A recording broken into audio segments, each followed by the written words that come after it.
Good morning. Can you hear me? Yes, we Morning, can hear you. loud and clear. Good morning to you. Good morning. Good morning. I came Welcome in to the late. show, all. Brock, are you going to kick it off or you want me to start it? You start it, man. You start what you got here. I even brought my Sweet. book with me too because I'm excited. This one's my favorite one. It's your favorite book. Well, then I don't know why I'm doing the podcast, but I'm happy to be the guy running it today. So super excited to be back, Brock. How are you doing today? I'm doing very blessed and just thankful. A little chilly today, a little chilly willy on Chilly. this You got the quarters in, Wednesday, Bob. You 29 got the quarters degrees. in. Sweet. Well, didn't mean to interrupt you there, but I want to welcome everybody back. So I'm just happy to be here, man. I was excited when you told me about this book. Yeah, sweet. It's a good one. There's definitely a lot of lessons, and we're going to kind of jump right in so we can get through our time slot and get through our show outline here.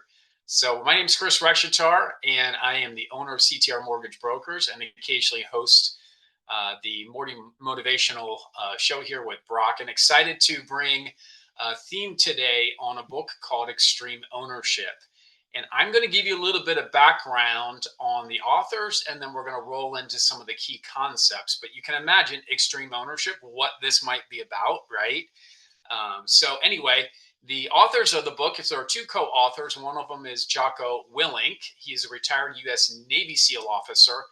He commanded SEAL Team 3 Task Unit Bruiser in I can't even say if it's Ramadi, Iraq. There it is. One of the most decorated special officers out there in the units of war. He earned Silver Star and Bronze Star for his leadership. And after he retired from the SEAL and all these operations he was involved in, he co-founded an organization called Echelon Front, also runs a daily podcast called Jocko Podcast. His cohort, Leif Babin, served as a SEAL platoon commander under Jocko's task unit, Bruiser. He also earned Silver Star and Bronze Star for his leadership in combat. After he retired from the Navy, he also co-founded Echelon Front with Jocko and focuses on teaching the battlefield lessons to businesses, organizations, and individuals. So what makes this powerful really here today, Brock, and all of our folks listening, is that these guys lived it in combat, lived leadership, lived extreme ownership, and we're going to share some concepts there or principles and maybe some stories that go along with this great book. So it's all about really understanding leadership challenges that you face and how they can help you in your business. So super excited about some of these concepts today. And I'm actually going to pepper that in with my failures in extreme ownership over my years of running mortgage branches and companies and working as a leader myself, along with maybe a few successes along.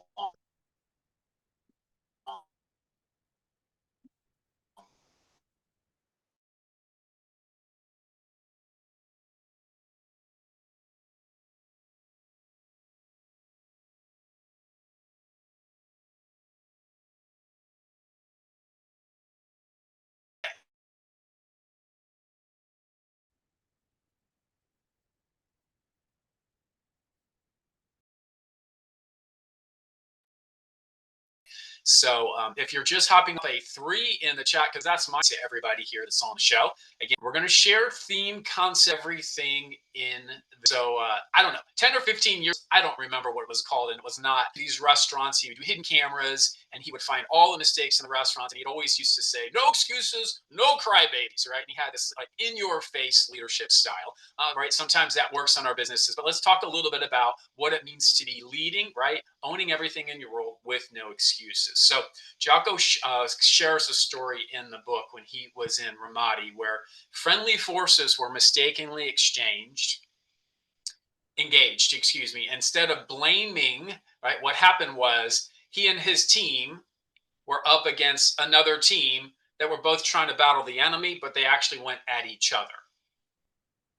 Now you can imagine in this case, if he's leading this SEAL team, right, in that particular case, he could have blamed anybody, somebody, but himself and said, hey, whose fault was it? Why are we going at each other instead of going against the enemy? Right. And instead of blaming subordinates, he stood before his team and said, there is only one person to blame for this, and it's me. What do you think that ownership did with his team and everyone involved? Did they feel like, gosh, this guy's owning this? He's taking accountability. Did they want to back him for just being honest and upfront? Well, answer is absolutely. Absolutely. So years ago, I don't know how many years ago at this point, I had started a branch of a mortgage division. I was like a branch manager, and my goal was to build a team, and we were going to grow and make a lot of money, and we were going to take over Charlotte, right? And I hired a bunch of loan officers. I started leading this team out. I started coaching the team. I started pushing them on their goals. I didn't necessarily get their buy in. It wasn't their idea. I recruited them and then tried to get them to do things they didn't want to do. Well, shortly after that, when most of my team left because I wasn't really leading them effectively, initially I was blaming, well, the reason they all left was because ABC company recruited them all away and they were after me. They were trying to take down my branch. They were trying to get at me, and maybe there was some truth to that, but the reality is I learned from that lesson, and I lost money. Right, I was down and out. I didn't know what to do. I knew I was a good loan officer and I knew I was a good manager, but I never really focused on building a team and coaching my team. And I just realized after many years that I'm the one that screwed that up. It wasn't anyone else's fault but my own. So extreme ownership concept number one, right, is there are no excuses. We have to own everything that we do. So if you're a realtor, you're a loan officer, or anyone in the business world, right, anything that happens to you and your team, your process, you just own it. And I've learned that for many years too, just taking control of my clients. I can blame my assistant. I can blame the underwriter. I can blame anybody in this process. How does that feel and how does that look when you're the customer or if you're the realtor, right, that I'm working with? I just blame everybody. It doesn't look good on you. It doesn't look good on me. So ownership really is the answer as we're looking at how we manage our day-to-day business. Most people will respect that because nobody expects you to be perfect, but they do expect you just to be honest and upfront and forthright when things go a little sideways, and then to do everything in your power to fix that. So in the business world, own your failures and success can even be in your family life, right? When you screw up as a parent, your kids would rather you just be transparent and say, Mom, yeah, you screwed up, but that's okay. I still love you, right? Kids are the most forgiving people in the world versus just blaming. And then what do we teach our kids if we blame? They're going to follow your example. So, extreme ownership concept number one, no excuses. You take that ownership. All right, let's go to Chris, theme number two. Oh, go ahead. can I say something first? Because Yeah, please jump in. and I finally got my internet, and just the internet alone, like I want to blame the internet for not working. I want to blame the computer. I want to blame everything else under the sun because my internet's been really struggling over the last couple of weeks. I ordered it at AT&T, but that's not working either. And so, but I really want everybody just to stop for a minute. This I really want to lean into this one compared to all the others because this one actually there's this one changed my life. There's a couple things that happened throughout my life, but this one drastically changed my life. Because guys, I blamed everybody under the sun. When you're an addict, when you're narcissistic, it's everybody else's fault except your own. So it was the hardest thing for me to do, and still today, but I can say this with full confidence, and you can ask the VAs. Like, it doesn't matter what is wrong. I don't care if it's the other side, it's the other agent. I don't care if it's the lender. I don't care if it's the attorney. It's never the lender's fault, right, Chris? That's right. I don't care who it is, no matter what. If a dog goes to the bathroom in the house, it's not the dog's fault. It's my fault because I didn't do and take the dog out at the time period.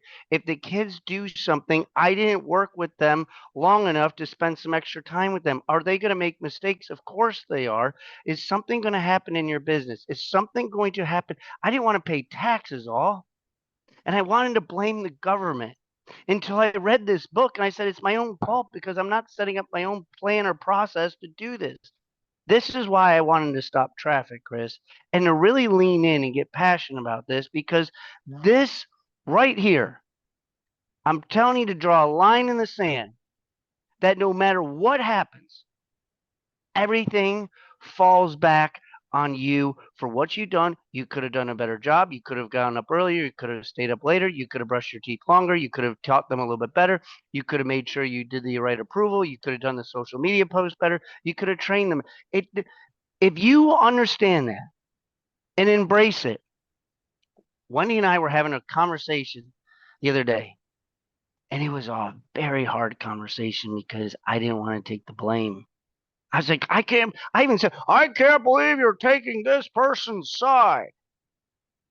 Until I looked in the mirror and I had to reflect, right, Chris? Because it's hard. It's easy to do when life is great and everything's blissful. But when things are not going the right way, y'all, I need you all to look in the mirror and say, you know what, I could have done better in some capacity, in some way, and I need to take ownership of this. So I'm just very passionate. So when you pulled this book out, Chris, like I literally went to my book and I was just like, this Bible to me transformed my life of taking ownership in every small little detail thing. That's my piece. I'll let you go to number two. No, you're good, and it's a hard lesson to learn. I think now that I've been 54 years on this earth, I can look back right at my life and see how many times I deflected, defended, said no, I'm right. When in reality, if I had just been humble enough, eaten my pride, and just say, you know what, we screwed up, or I screwed up, or I messed that up. It's my fault. I mean, what lessons am I gaining for myself and all the people around me if I just take that ownership? And how much more am I progressing, not just as a loan officer, but as a person, right? Like if we're here to return to Heavenly Father because Jesus Christ died for us, blaming somebody else for our problems is not being humble. It's not forgiveness. It's not any of the things that Jesus Christ wants us to be. So there's You know so what many it is, Chris? things. I'll tell you exactly what it is. It's easier to blame somebody else than to look at ourselves. That's right. It's just easier to find somebody else, like, well, this person did this, and my car did this, and this person's out to get me here, and this store did that. No, look at yourself. And once you do that, all, I'm telling you, what Chris is saying, this right here, all, just write it down. I'm telling you, it changes your life. All right. Well, let's jump to concept number two. All good. Sorry, let's go to number two. Yeah, let's go to number two. I don't know if we'll get through all five, but it doesn't matter. It's a great book. Everyone's got to read it anyway. Again, we're talking about extreme ownership here. So concept number two really is about, now I'll share this story, for example, okay, and then we'll go to the concept, which is during the SEAL training, one boat crew consistently finished last when they were doing their exercises in the water, right? What happened when you think they changed the instructor but left the crew in place? Did the boat that was last improve or still stay in last when they changed out the instructor or leader? Well, of course, what happened was they took a good leader from a boat that was finishing first, put it in the boat that was finishing last, and somehow magically, right, that training boat that kept coming in last, getting to the finish line last, actually didn't come in last anymore. So the simple concept there is we actually have to lead our business, right? And if we understand leadership and we understand performance, we understand how to put measurements in place as a leader, right? Everyone in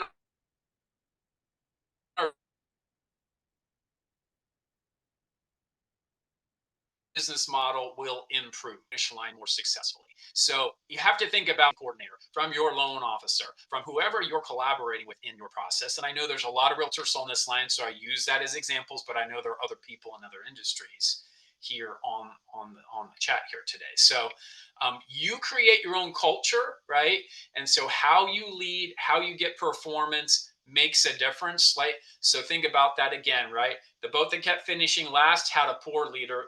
They put a good leader in and the boat improved, right? So what is it that you're going to be thinking about in terms of your team, the people you work with, how are you empowering them, and what you're doing to lead everybody to success, right? So it's a really simple concept, but there's probably 6 books just on that concept alone, right? But I got to make sure I get through all these steps here, Brock, or we're not going to get through. So just understanding there's no such thing as bad teams, right? It's not that you have a bad team. You got to figure out how to be a better leader in order for your business to continue to grow and be successful. All right. Theme number 3. I know we're at 8:32, so we got about 15 minutes or 14 minutes, I'm gonna whatever. keep my mouth Like. closed. So I'm gonna keep my mouth believe closed. in your mission. Believe in your mission is the next concept that comes out of this book, Extreme Ownership. Have you ever got behind an organization that didn't have a mission? Doesn't feel very exciting, right? Or vice versa, right? Can you get behind an organization that has a mission and a purpose that you believe in? Yes, right? So at the end of the day, your leadership must fully believe in what you want to accomplish, and then you have to inspire. I am sure many of you in your business world, right? There are times, and you know how this works. Let's go back to the realtor example, right? We get excited, we go under contract, and then 24 hours later, they're second guessing, did I make the right decision, right? You got to get back in there, inspire them, and remind them that their goal of owning homeownership and being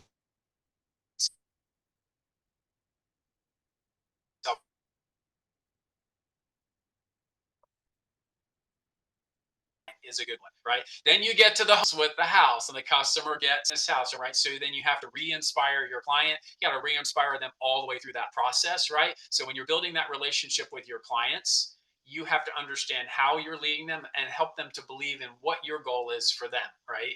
And to me, right, I'm sharing with my clients, which are your clients in many cases, that I believe we as loan officers and real estate agents, we help people create wealth through real estate. We help people create self-reliance, right? All of these are things that God wants us to have. He wants us to be independent. He wants us to create wealth. He wants us to make impact to our families through generations. We are helping our clients create wealth through real estate. Help them understand that mission that you have for them in your own words, right? You may have your own mission, but that's what we're doing for people. We're setting them free from debt to a landlord, and we're making financial changes that impact generations by creating wealth through real estate. So make sure they understand your mission. You got to inspire, you got to provide clarity along the way, and keep at it so that they accomplish that goal of getting into that house or getting that home sold. Can I say one Boom. thing, Chris? We got Short. mission number 3, right? Believe in your mission. Yeah. Please jump in, man. Here's a team effort. So this one is another important one because where's Chad Free? Chad Free's on here. He loves this line. And this happens many times where people, our loved ones, get the rest of us, not the best of us. And if you can wake up every day saying that every person I come across with will get the best version of me, no matter how much of a hellhole you're in, no matter how much financial debt, no matter what took place, if somebody just divorced you, somebody told you you're terrible, you just looked at your bank account and you saw it was negative, you hurt yourself, whatever it is. This one's important because your attitude affects your altitude. And if you have a poor attitude, you're going to have a low altitude. And guess what? You're going to be hanging out with a lot of pigeons. But I don't know about you all, but how many of you want to hang out with eagles? And if you want to hang out with eagles, they do things differently.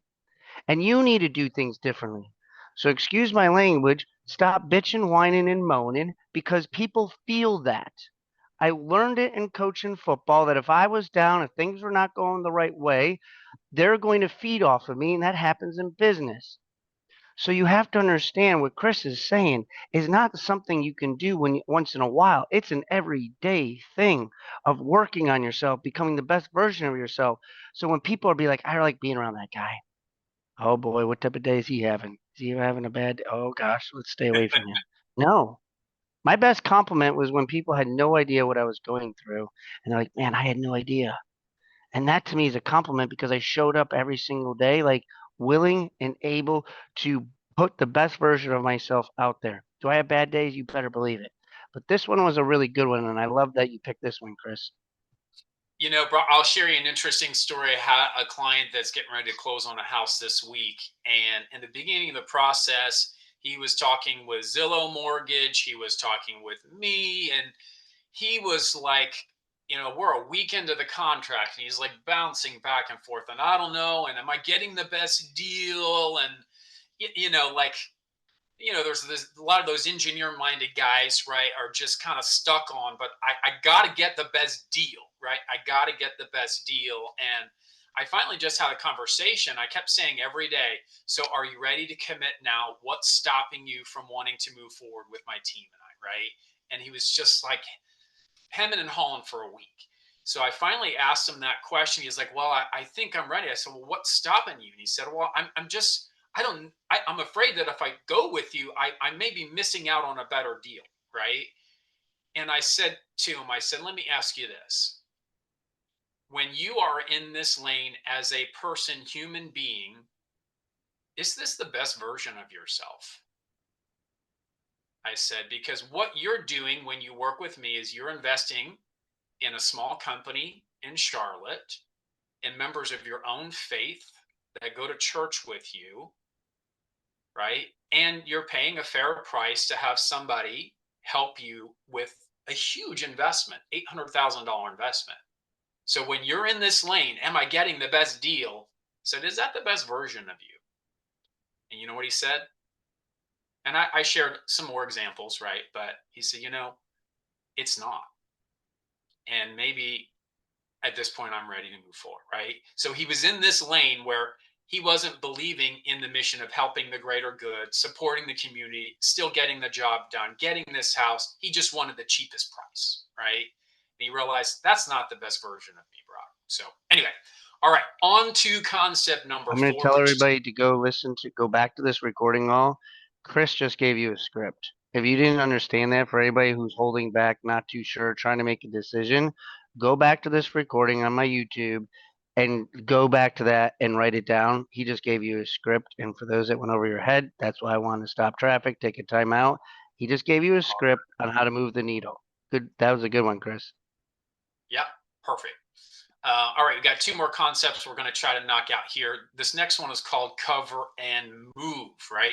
And it's a team concept working mutually together. And here's kind of how that looks, right? In combat, one seal,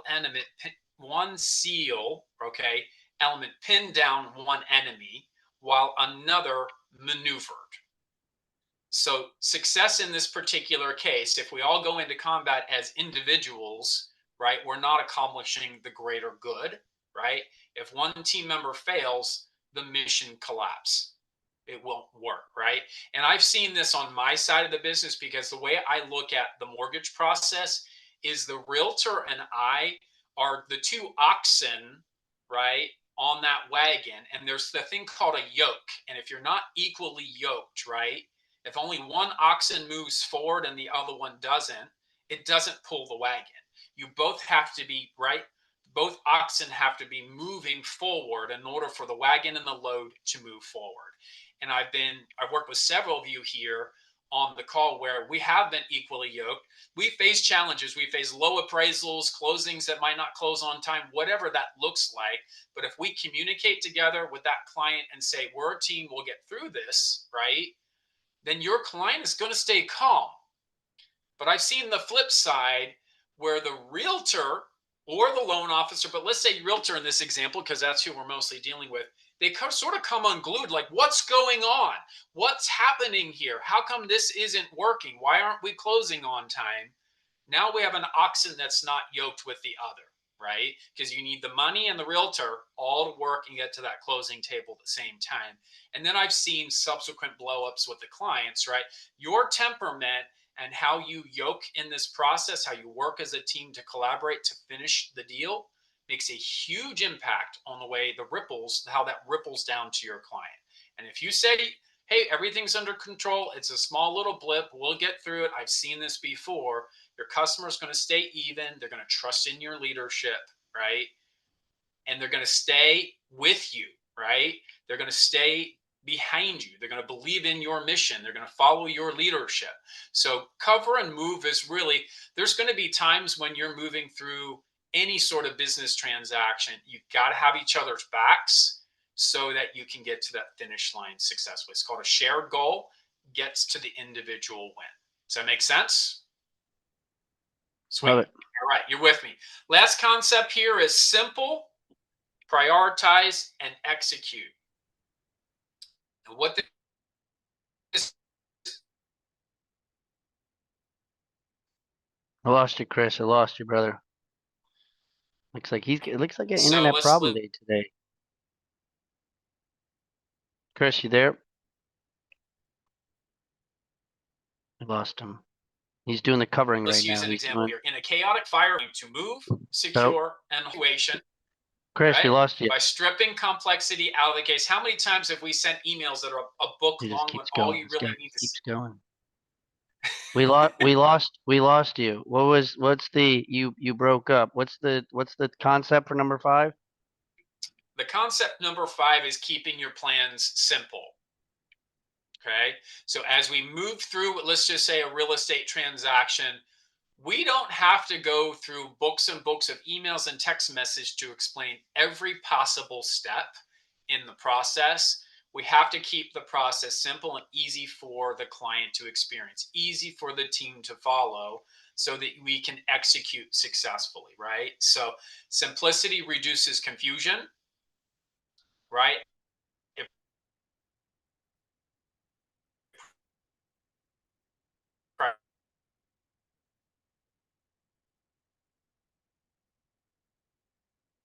He vanished again. He vanished again. Is it just me, or did he break up for everybody else? prioritizes He what's did. important, and it just maybe you take, well, let's just focus on the summary. I lost Yeah, him I am too. so sorry, I'm not sure what's happening here all of a sudden. Can you hear me okay now? We got you back. We lost you there for that. You keep breaking up. So that last 30 seconds, give us a quick Cliff Notes version. Quick cliff notes is as you're moving through your sales process, whatever that looks like, when you're interfacing with the client and your team, give them simple bite-sized steps to move forward. Do not overcomplicate your process because you will lose people as you do so. Did you catch that? I did. Yes, that was good.